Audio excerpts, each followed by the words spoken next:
The UENS Resolve was the pride of the United Earth Navy. It was big, beautiful, and filled with the technology humans had ever built. The ship floated in the darkness of space like a silver whale, waiting for its first real mission. But before it could go anywhere, it needed one thing: the approval of Fleet Admiral. Admiral was not an easy man to impress. He had fought in 3 wars, survived 2 assassination attempts, and once held a dying enemy soldier in his arms until the man passed peacefully. He was hard, but he was fair. Every captain in the fleet respected him. Some feared him. All of them wanted his approval. Captain stood on the bridge of the Resolve, checking everything for the 10th time. His uniform was perfect. His crew was ready. The floors were so clean you could eat off them. He had been preparing for this inspection for 2 weeks. "The Admiral's shuttle is docking now, sir," said Ensign Park from her station. Nodded. "Good. Everyone to their positions. This is the moment we've trained for." The crew moved like a well-oiled machine. Officers stood at attention. Screens displayed perfect data. Everything was exactly as it should be. Well, almost everything. Deep in the medical section of the ship, Lieutenant Commander was having a very different kind of morning. She sat on the floor of a small room, surrounded by blankets, toys, and 3 small creatures that looked like a mix between cats and foxes. They had soft fur in shades of silver and blue, large ears that could turn in any direction, and big golden eyes that seemed to understand everything. These were cubs. Their names were Myra and Bora. They were one of the oldest species in the Galactic Council. They were proud, powerful, and deeply protective of their young. 3 months ago, a diplomatic ship had been attacked near human space. The ambassador and his wife had died in the attack. Only the children survived, rescued by a human patrol ship. Now they were passengers on the Resolve being transported back to there. It should have been simple. It was not. Cubs were known throughout the galaxy for being impossible to care for. They bonded only with their own kind. They rejected food from strangers. They could release a special smell from their bodies that made other species feel sick. Many species had tried to care for orphaned cubs before. Most had failed. But was different. She did not know why the cubs had chosen her. On her first day meeting them, she had simply sat down, offered them some fruit, and started humming a song her grandmother used to sing. The smallest cub, Bora, had climbed into her lap within minutes. The others followed soon after. Now, 3 months later, they followed her everywhere. "Myra, please eat your breakfast," said gently, pushing a bowl toward the eldest cub. Myra was the most serious of the 3. She watched everything with careful eyes and rarely made sounds. Myra looked at the food, then at. She made a small chirping noise and pushed the bowl back. Sighed, "I know you miss your parents. I know this is hard, but you need to eat to stay strong." Myra's ears flattened. The middle cub pressed against his sister's side in comfort. Bora, the youngest, was already asleep in a pile of blankets, her small chest rising and falling peacefully. The communicator beeped. She looked at it and felt her stomach drop. "All senior officers report to the bridge. Admiral is beginning his inspection." She looked at the cubs. She looked at the communicator. She looked at the cubs again. "I have to go," she said softly. "I'll be back soon. Stay here and be good, okay?" Myra's golden eyes stared at her. The cub did not blink. Stood up slowly, trying not to wake Bora. She stepped toward the door. Immediately, Myra and were on their feet following her. "No, no," whispered. "Stay here, I'll come back." But the cubs did not understand. Or maybe they understood perfectly and simply did not care. When opened the door, all 3 cubs ran past her into the hallway. "Wait," called, but they were already gone, their small paws making soft sounds on the metal floor. She chased them through the medical section, past the crew quarters, and into the main elevator. The cubs seemed to know exactly where they were going. When the elevator doors opened on the bridge level, they ran out before could stop them. The bridge of the Resolve was beautiful. It was a large circular room with a high ceiling and dozens of screens showing stars, data, and ship systems. In the center was the command chair, a large, comfortable seat where the captain sat during important moments. Right now, Captain was standing in front of that chair, waiting for the Admiral to arrive. The entire bridge crew was at attention. Everything was perfect. Then 3 small cubs ran onto the bridge. Ensign Park saw them first. Her eyes went wide. What? Myra jumped onto the command chair. Followed. Bora, the smallest, needed help, so Myra grabbed her by the scruff of her neck and pulled her up. Within seconds, all 3 cubs were curled together in the Admiral's inspection seat. Captain turned around. His face went pale. "What is happening?" he said. It was not really a question. Ran onto the bridge, breathing hard. "I'm so sorry, Captain. They escaped from medical. I tried to catch them, but—" "Get them off my chair," said, his voice tight. "The Admiral will be here in 3 minutes." Approached the chair slowly. "Myra, sweetie, you can't sit there. That's not for cubs." Myra looked at her. Then the cub opened her small mouth and hissed. Stopped. In 3 months of caring for the cubs, she had never heard Myra hiss at her. Something was wrong. "Lieutenant Commander," said, his voice rising, "remove those creatures from the command chair immediately." "Sir, if I force them to move, they might release their defense pheromones. Anyone nearby could get very sick." Sai twitched. "Then what do you suggest?" Before could answer, the bridge doors opened. Fleet Admiral walked in. He was tall, with gray hair cut short, and a face that looked like it had been carved from stone. His uniform had more medals than could count. His dark eyes swept across the bridge, taking in every detail. Those eyes landed on the command chair. On the 3 small cubs curled up together, staring back at him without fear. The bridge was completely silent. Admiral raised one eyebrow. "Captain," he said calmly, "there appear to be children in my seat." Opened his mouth. No sound came out. Closed her eyes and wondered if it was possible to die from embarrassment. The inspection had not even started, and everything had already gone wrong. Admiral had seen many strange things in his 40 years of military service. He had seen ships explode like fireworks. He had seen alien creatures the size of buildings. He had once watched a man eat an entire boot to win a bet. But he had never walked onto a bridge inspection to find 3 fluffy cubs sitting in his chair. The silence on the bridge was so thick you could cut it with a knife. Every officer stood frozen, afraid to move, afraid to breathe. Captain looked like he wanted the floor to open up and swallow him whole. "Well," Admiral said slowly, "this is unexpected." Captain finally found his voice. "Admiral, sir, I apologize deeply. These are cubs we are transporting to there. They somehow escaped from medical and—" "I can see what they are," Captain walked closer to the command chair, his boots making sharp sounds on the floor. "The question is, why are they in my chair?" Lieutenant Commander stepped forward. Her heart was beating so fast she thought it might jump out of her chest. "Sir, I am responsible for their care. I was coming to the bridge for the inspection and they followed me. I tried to stop them, but cubs are very fast." Looked at her, his eyes were dark and unreadable. "And you are?" "Lieutenant Commander, sir, Medical Division."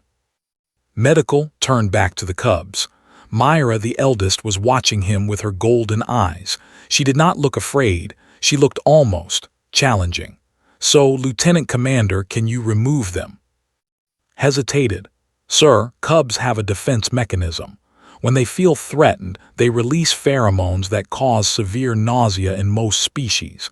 If I try to force them to move, they might use it." "Might?" "Almost certainly will, sir." Admiral nodded slowly. He had read reports about biology. He knew that their defense pheromones could put a grown man on the floor for hours. It was not a pleasant experience. "Has anyone tried asking them nicely?" he asked. Captain blinked. "Sir." "Asking them nicely. looked around the bridge. Has anyone simply walked up to them and asked them to move? Ensign Park raised her hand nervously. I tried, sir. That's the middle one, scratched my hand. She held up her hand to show 3 small red lines across her fingers. I see, rubbed his chin thoughtfully. What about you, Lieutenant Commander? You say you care for them, have you asked? Shook her head. Not yet, sir. I was about to try when you arrived.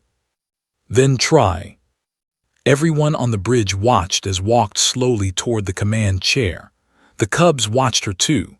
Bora, the smallest, perked up immediately. Her little tail started to wave back and forth, but Myra put her paw on Bora's head, pushing her back down. Crouched in front of the chair. Myra, she said softly, I know you're scared. I know everything feels strange and wrong, but this isn't our chair. We need to let the Admiral sit here. Myra stared at her. Then the cub made a low growling sound and turned her face away. Felt her heart sink. This had never happened before. The cubs had always listened to her, always trusted her. Why were they acting like this now? It seems, Admiral said, that they have made their decision. Captain stepped forward. Admiral, perhaps we could use a mild sedative, just enough to make them sleepy so we can move them safely. Absolutely not. His voice was sharp. These cubs are the children of an ambassador. If we drug them without permission from authorities, it could cause a diplomatic incident. They might see it as an attack on their young. But sir, we can't conduct the inspection with them sitting there. Can't we? Looked at the captain with an expression that was almost amused. I have inspected ships during battles, Captain. I have inspected ships that were on fire. I think I can manage an inspection with a few children in my seat. He turned to his aide, a young man named O who had been standing silently by the door, trying very hard to be invisible. Bring me a chair from the conference room. Sir looked confused. A chair? Since these little ones have claimed the command seat, I will need somewhere else to sit. His lips twitched slightly. It might have been a smile. It was hard to tell. Ran off to get the chair. Captain looked like he might faint. Admiral, this is highly irregular. Yes, it is, clasped his hands behind his back. But I learned long ago that flexibility is more valuable than rigidity. The universe does not care about our plans, Captain. It sends us challenges, and we must adapt. He looked at, Lieutenant Commander, you said you are responsible for these cubs. Tell me about them. Straightened. Sir, they came aboard 3 months ago after the attack on the diplomatic vessel. Their parents, Ambassador and his wife, were killed. The cubs were in a protected shelter, which is why they survived. And how did you become their caretaker? I was assigned to give them medical examinations when they first arrived. Cubs normally reject all contact with other species, but paused. They didn't reject me. I don't know why, they just accepted me. Studied her face for a long moment. What do you know about bonding behavior? Only what's in the standard medical text, sir.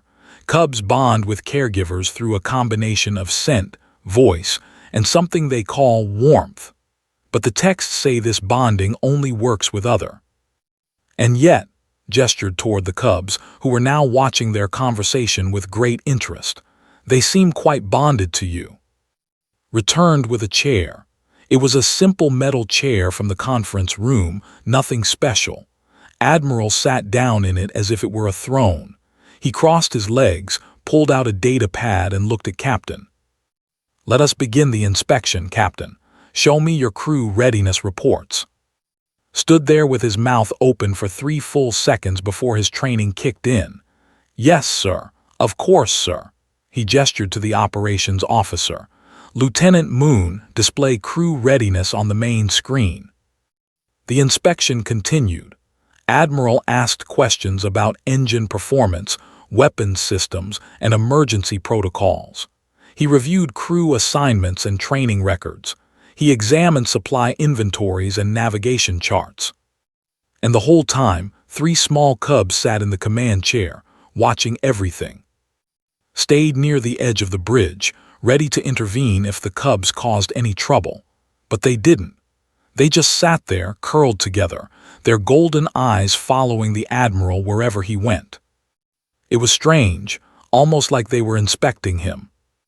After 2 hours, stood up. "I have seen enough of the bridge. Captain, please show me engineering." "Of course, sir," looked relieved to leave the bridge. "This way." As the group moved toward the door, heard a small sound. She turned. Bora, the youngest cub, was standing at the edge of the command chair, reaching toward her with one tiny paw. His heart melted. She walked over and picked Bora up, cradling the cub against her chest. Bora made a happy purring sound and buried her face in its uniform. Myra and watched. Then slowly they climbed down from the chair and followed. Admiral noticed. He stopped at the door and looked back. "It seems," he said quietly, "that they will move for you after all, Lieutenant Commander, just not on anyone else's schedule." Bowed her head. "I'm sorry for the disruption, sir." Was silent for a moment. Then he said something that surprised everyone. "Don't apologize. I have learned something interesting today." He looked at the cubs, then at something that may be more valuable than any inspection report. He turned and walked out. Stood there holding Bora, with Myra and pressed against her legs.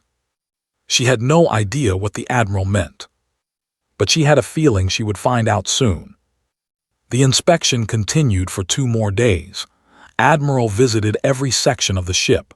He checked the engines. He tested the weapons. He ate in the crew cafeteria and talked to ordinary sailors about their work. But no matter where he went, he kept thinking about the cubs. It made no sense. Cubs did not bond with other species. This was not just a preference, it was biology. Young could sense the bioelectric fields that all living things produced. They needed to feel a specific kind of warmth from their caregivers, a warmth that only could provide. Or so everyone believed. On the second night, Admiral sat in the guest quarters reviewing reports on his data pad. He had read Lieutenant Commander's service file 3 times. She was 32 years old. She had graduated from the Naval Medical Academy with good but not exceptional grades. She had served on 2 other ships before requesting assignment to the Resolve. There was nothing special about her. Nothing that explained why 3 traumatized alien cubs had chosen her as their family. Put down his data pad and rubbed his eyes. He was missing something. He knew it. A soft knock came at his door. "Come in," he said. The door opened. It was his aide. "Oh, sir, I thought you might want to know. The cubs are causing another situation." "What kind of situation?" "They won't eat, sir. They haven't eaten anything since yesterday. Lieutenant Commander is with them, but she's worried." Stood up immediately. "Take me to them." The medical section of the ship was quiet at this hour. Most of the lights were dimmed. Led the Admiral to a small room that had been converted into a living space for the cubs. It had soft mats on the floor, climbing structures against the walls, and a large window that showed the stars outside. Was sitting in the middle of the room. The 3 cubs were gathered around her, but something was wrong. Their ears were flat against their heads. Their tails were tucked close to their bodies. Bora, the smallest, was shaking. "What's happening?" asked from the doorway. Looked up, her eyes were red like she had been crying. "I don't know, sir. They were fine this morning, but then they started getting upset. They won't eat, they won't sleep, they won't even play. I've tried everything." Stepped into the room. Immediately, Myra stood up and put herself between him and the other cubs. She bared her small teeth. "She's protecting them," observed. "She sees me as a threat." "She sees everyone as a threat right now," said sadly. "Everyone except me." Crouched down slowly, making himself smaller. He remembered something from his training, something about how responded to body language. "Lieutenant Commander, when did this behavior start?" "Around midday. I had to leave them for a few hours to complete my regular duties. When I came back, they were like this." They were alone. A medical technician checked on them every hour. But yes, They were mostly alone. Nodded slowly. He was beginning to understand. In culture, cubs are never left alone.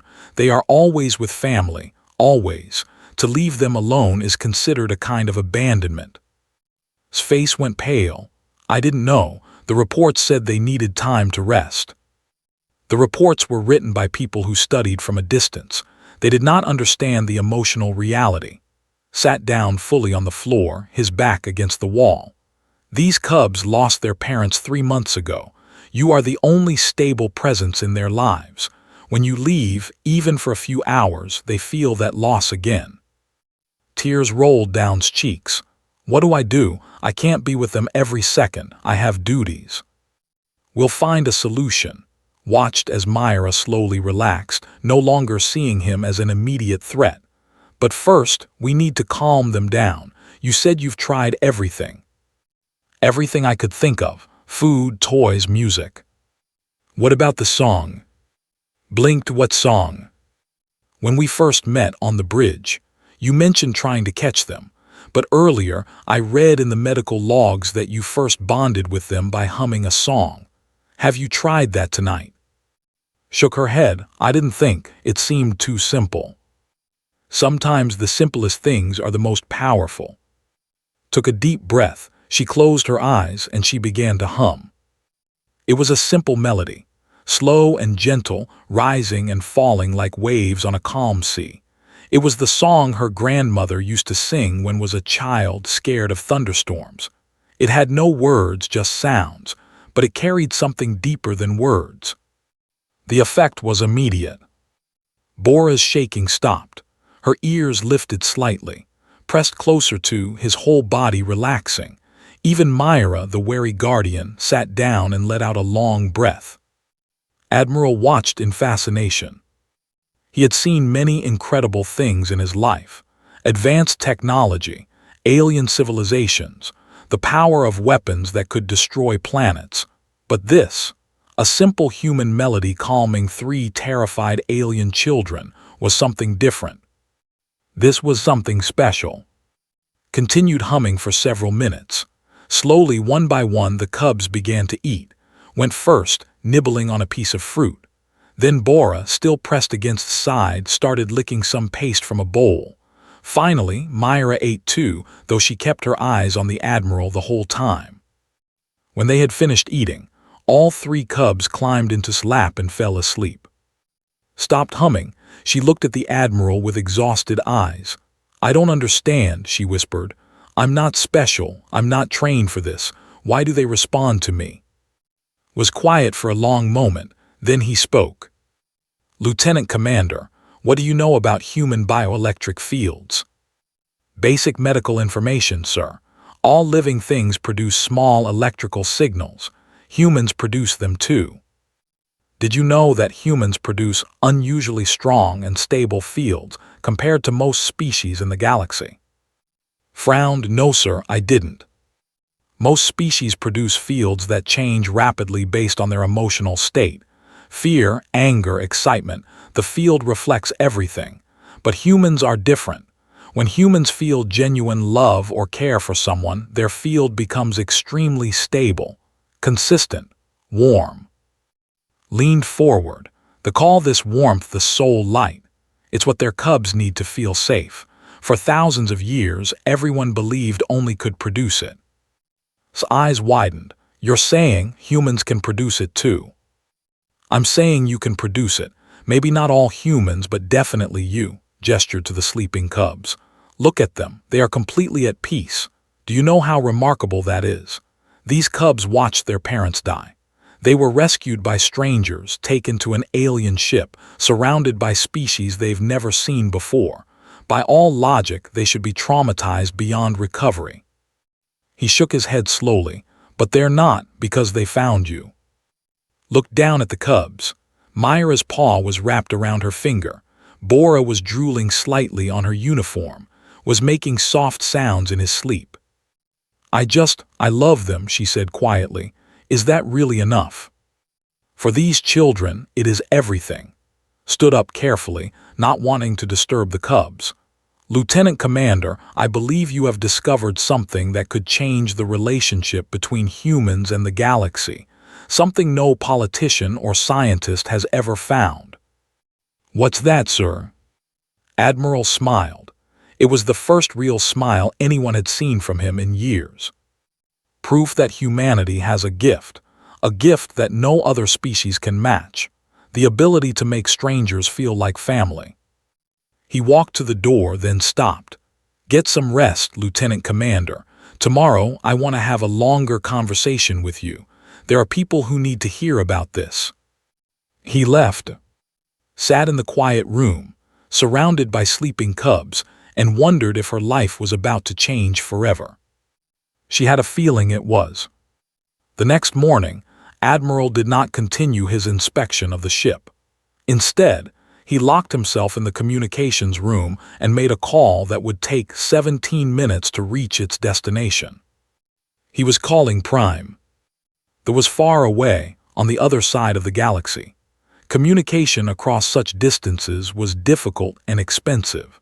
A 17-minute delay meant that every conversation took almost an hour, with long silences between each exchange. But some things were too important to wait. While the Admiral made his call, Lieutenant Commander was summoned to Captain's office. Looked tired. The inspection had been stressful, and the situation with the cubs had made everything worse. He sat behind his desk with a cup of cold coffee and dark circles under his eyes. Lieutenant Commander, he said, I need to understand what's happening. Stood at attention, sir. The Admiral, he's been acting strangely since that first day on the bridge. Yesterday, he spent 4 hours observing you and the cubs instead of inspecting the weapon systems. This morning, he's making direct contact with High Command. Rubbed his forehead. What did you do? I didn't do anything, sir. I've just been taking care of the cubs. That's exactly what concerns me. Leaned forward. Look, I don't have anything against you. Your service record is clean. But the Admiral is one of the most powerful people in the fleet. If he's this interested in something, it means big changes are coming. And big changes usually cause big problems. Didn't know what to say. She had wondered the same thing all night. Permission to speak freely, sir. Waved his hand, go ahead. I don't understand it either. The cubs shouldn't have bonded with me. Everything I learned in school says it's impossible, but they did. And now the Admiral seems to think it's important somehow. Important how? He said something last night about humanity having a gift, the ability to make strangers feel like family. Shook her head. I thought he was just being poetic. Was quiet for a long moment. Then he sighed and leaned back in his chair. Do you know why humans are considered a junior species in the Galactic Council? Because we're new to space travel, sir. We've only been exploring for about 200 years. That's the official reason. The real reason is that they don't trust us. Looked out the window at the stars. The other species see us as dangerous, aggressive, unpredictable. We fight wars over tiny pieces of land. We argue about things that happened hundreds of years ago. We're emotional and passionate and sometimes violent. He turned back to, they keep us at a distance because they're afraid of what we might do. Had heard this before, but she had never thought about it deeply. What does this have to do with the cubs? Everything. If the Admiral is right, if humans really can bond with children in ways other species can't, it changes the story. Suddenly, humans aren't just dangerous warriors. We're also caregivers, healers, family. The door opened. Admiral's aide, stood there looking nervous. Captain, Lieutenant Commander, the Admiral requests both of you in the communications room. They have responded to his message. They followed through the ship in silence. His heart was racing. She had never been involved in anything diplomatic before. She was just a medical officer who happened to be good with children. The communications room was dark, lit only by the blue glow of screens. Admiral stood in the center, his face illuminated by a large display that showed an official. There was female, with sleek gray fur and sharp silver eyes. She wore elaborate robes decorated with symbols that didn't recognize. Her ears were tall and pointed, and they moved slightly as she spoke. "Unprecedented request, Admiral," the was saying. "You are suggesting that a human has successfully bonded with our orphaned cubs. This has never happened in recorded history." "I understand your skepticism, High Caretaker," replied smoothly. "That is why I propose a demonstration. When we arrive at Prime, you can observe the bond yourself. Bring your best scientists, your most experienced caregivers. Let them see what I have seen." The ears twitched. "And if we observe that this human has indeed bonded with our children, what then?" "Then I propose a cultural exchange program. Humans serving alongside as caregivers for orphaned cubs. A partnership between our species based not on trade or military alliance, but on something deeper." There was a long pause, the 17-minute delay. Everyone in the room waited. When they spoke again, her voice was different, softer. "Admiral, you must understand something. Our people have been dying in wars for generations. Each conflict leaves more orphans. Our traditional family structures cannot keep up. We have cubs growing up without knowing the warmth of a parent's love." She paused. "If what you say is true, it would be a gift beyond measure."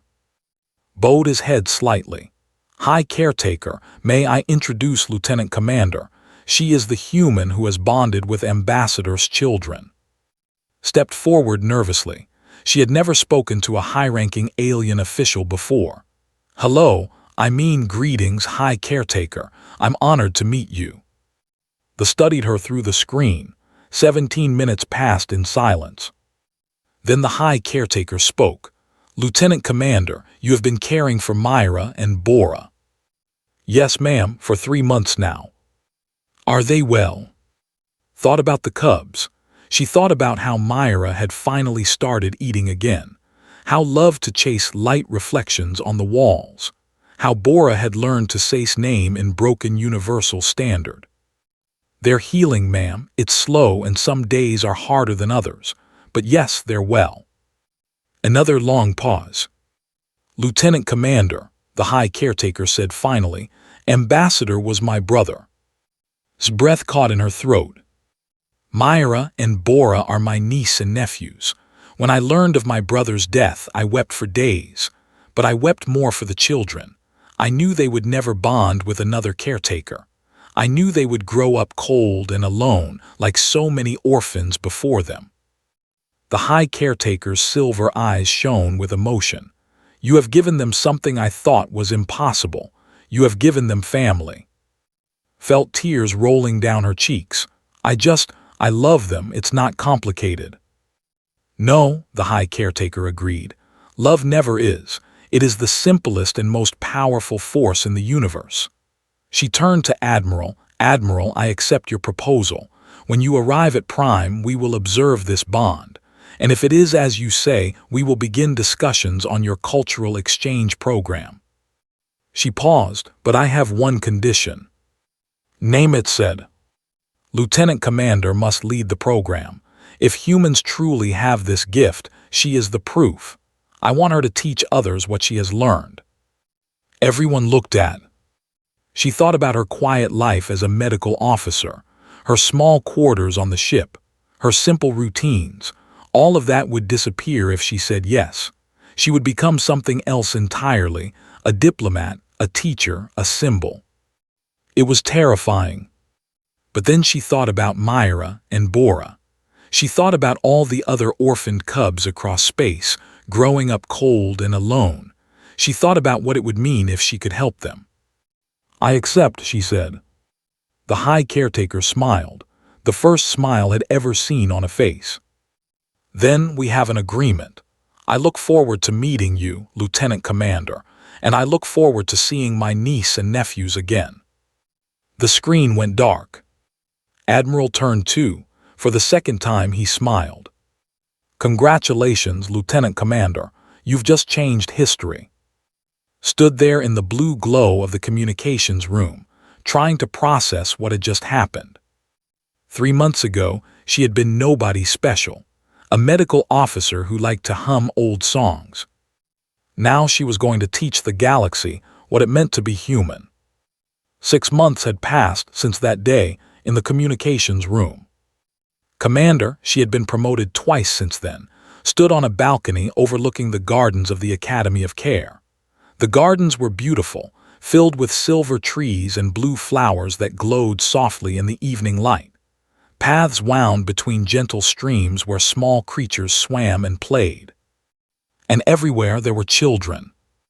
Cubs ran through the gardens, chasing each other and climbing trees. But they were not alone. Walking among them, playing with them, caring for them were humans. 37 humans, to be exact, the first graduates of the Human Caregiver Program. Watched as a young man named Minyu sat under a tree, surrounded by 5 cubs who were all trying to climb onto his lap at once. He was laughing, his whole face bright with joy. 6 months ago, Minyu had been a troubled soldier, haunted by memories of a war he had fought too young. Now he was one of the best caregivers in the program. Nearby, a woman named was teaching a group of cubs how to sing a human nursery rhyme. The cubs couldn't pronounce most of the words, but they tried their best, their small voices rising and falling in imperfect harmony. Had once been a prisoner, serving time for crimes she committed during a desperate period of her life.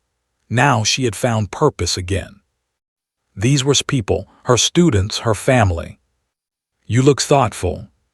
Turned, Admiral stood behind her, dressed in civilian clothes for once. He looked different without his uniform, older somehow, but also more relaxed. "Admiral, I didn't know you were visiting today." "I came for the ceremony tomorrow," walked to stand beside her at the balcony railing. The first official treaty signing between the United Earth Government and High Command. Quite a historic occasion. "It feels strange," admitted. 6 months ago, I was just a medical officer worried about inspection reports. Now I'm going to sign a treaty that will affect millions of lives. Does it frighten you?" "Thought about it, a little, but not as much as it used to." They watched the gardens in comfortable silence. A group of cubs had discovered a fountain and were splashing in it, their fur getting soaked while their human caregivers pretended to scold them. Everyone was laughing. "Have you heard?" said. "The collective has requested human caregivers for their refugee camps, and the Merchant Guild of Nexus wants to discuss humans working in their family hospitals." Nodded, she had heard. The success of the program had spread across the galaxy faster than anyone expected. Other species had started paying attention to humans in a new way. They were no longer just the aggressive newcomers. They were the species that could make strangers feel like family. "The Galactic Council is meeting next month," continued. "There's talk of reclassifying humanity. We might not be a junior species much longer. Because of this program. Because of what this program represents." Looked at her seriously. "For centuries, humanity's reputation has been built on our warriors, our ships, our weapons. We were respected for our ability to destroy." He gestured toward the gardens below. "Now they see something else. They see us building, healing, loving. Do you know how rare that is? Most species in the galaxy are defined by one thing: war, trade, technology, survival. Humans are being defined by something new, something better." A small voice interrupted them. "Look down." Myra was standing at the base of the balcony, looking up with her golden eyes. She was bigger now, almost reaching his waist. Her silver fur was thick and healthy. She looked nothing like the scared, hostile cub who had refused to leave the Admiral's chair 6 months ago. "Myra, what are you doing out here? You should be getting ready for bed." "I wanted to show you something." Myra held up a piece of paper. "I drew a picture." Walked down from the balcony and crouched in front of the cub. Myra handed her the drawing. It was simple, done with colored pencils in a child's shaky hand, but understood it immediately. There were 3 small figures in the center, Myra and Bora. Around them were many other figures, both and human, and above them all was a large figure with black hair and kind eyes. "That's you," Myra said, pointing. "You're the biggest because you're the most important." His eyes filled with tears. She pulled Myra into a hug, feeling the cub's small arms wrap around her neck. "I love you," Myra whispered in her ear. It was the first time the cub had ever said those words. "I love you too," whispered back, "so much." Admiral watched from the balcony. He thought about all the reports he would write, all the treaties he would help negotiate, all the political maneuvering that would continue for years. The galaxy was changing, and there would be challenges ahead. But right now, none of that mattered. Right now, there was just a human woman and a child, holding each other in the fading light. Two species that had been strangers becoming family. That was what it meant to be human. Not the ships, not the weapons, not the wars they had won or the enemies they had defeated. It was this simple, powerful, impossibly rare ability to love. The next day, the treaty was signed. Commander stood at the center of the ceremony, flanked by officials and human diplomats. Myra and Bora sat in the front row, wearing formal robes and trying very hard to behave. When placed her signature on the treaty, the room erupted in applause, but she barely heard it. She was looking at the three cubs who had changed her life, who had changed everything. Admiral gave a speech. He talked about history, about cooperation, about the future of human-alien relations. The words were good, important even, but thought that the real speech had already been given. It was given every day, in every gesture of kindness, every song hummed to a frightened child, every hand extended to someone who expected rejection. Humanity's greatest weapon was never its ships or its soldiers. It was always its heart. After the ceremony, there was a celebration. Food and music and dancing that mixed human traditions with customs. Danced with Myra, spinning the cub around until they were both dizzy and laughing. Later that night, she sat with the cubs on a blanket under the stars. Prime had 3 moons, and all 3 were visible tonight, casting silver light across the landscape. Said sleepily, "Will you stay with us forever?" "As long as you want me," promised. "What about when we're grown up?" Bora asked. "Will you still be our family?" Pulled all 3 cubs close. "Always. Family isn't about how old you are or how far apart you live. Family is about love, and love doesn't end." The cubs fell asleep in her arms, just like they had that first night on the ship, but everything else had changed. Looked up at the unfamiliar stars of an alien sky and smiled. She had come to space looking for nothing special. She had found something extraordinary instead. She had found proof that humanity belonged among the stars. Not because they were strong or smart or dangerous. Because they could love. And in the end, that was enough. It was more than enough. It was everything.